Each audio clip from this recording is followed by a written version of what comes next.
everyone, I'm Heather Jordan, Managing Director of Emerge 360. And I'm Brett Sebion, Financial Coach at Emerge 360. And today we're going to talk about some tips to help boost your retirement savings so that you can live a comfortable retirement.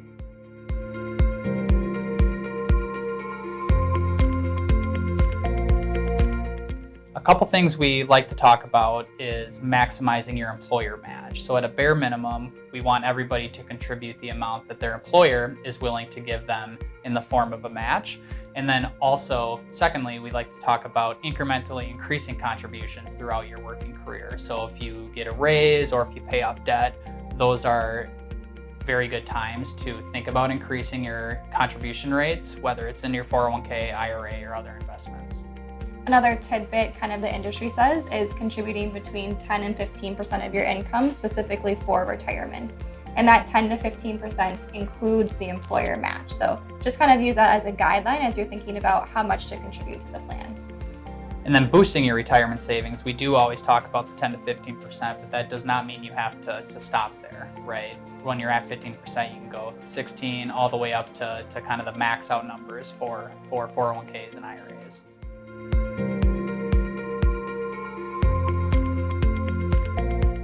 If you have a limited income, a way to kind of boost your retirement savings is just to take a look at your budget and see if there's anything you can cut out. So sometimes people are paying for multiple subscriptions to things that they're not using. Maybe cut some of those out. Or we have a really good slide on bringing your lunch and bringing your coffee instead of going out and purchasing that every day. So just making small changes and then increasing your contributions to the plan will make a really big difference. And you might not think that those small changes are having any type of impact, especially in your younger years, but we've seen it when we work with people throughout their working career that even those smallest changes up front can really have a positive long-term impact.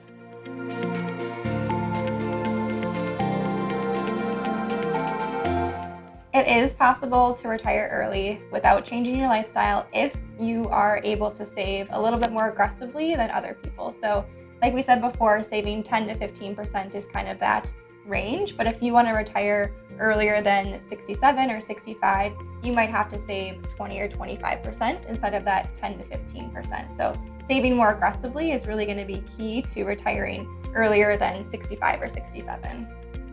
So over the long term, we know that stocks outperform bonds, and stocks are definitely the more aggressive asset class, but it's very important to keep your time horizon in place. So if you're a younger person, you have the ability to take on risk, you have the ability to stay aggressive, but the closer you get to retirement, you want to become more and more conservative, and it's just very important to kind of make those changes along the way.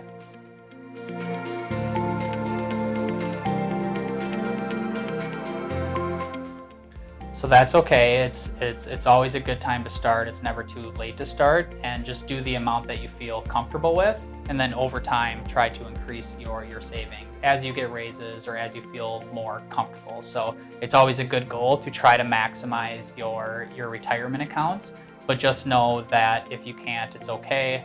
Just start where you feel comfortable and then progressively increase your retirement savings as you get older.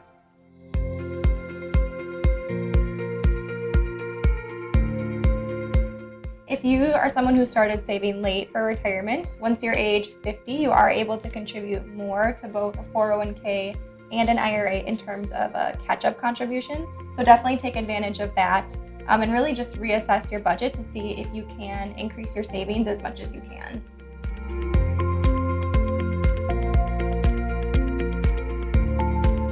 So inflation has always been around, and with that, market volatility is also here. So it's important not to try to time the markets, try to take the emotion out of it and have an investment objective that's appropriate for you based on your risk tolerance, based on your time horizon.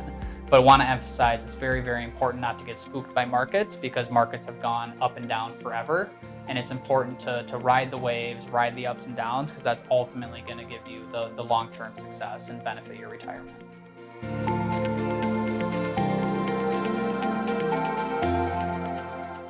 It's a good question. There's a lot of different resources out there to see if you are on track, and they're all guidelines, right? So everyone's situation is different based on their goals, savings factors, etc. But this chart shows savings factors based on your salary at at different ages throughout your working career. So again, this is just a guideline, but this is something that we use when we do education for our participants and when we do financial planning with our clients. Yeah, there's no magic number that you have to have by the time you retire to be able to retire. It depends, again, like Brett said, on what your goals are for retirement, what your risk tolerance is, and things like that. So the chart with the numbers will be a really good resource.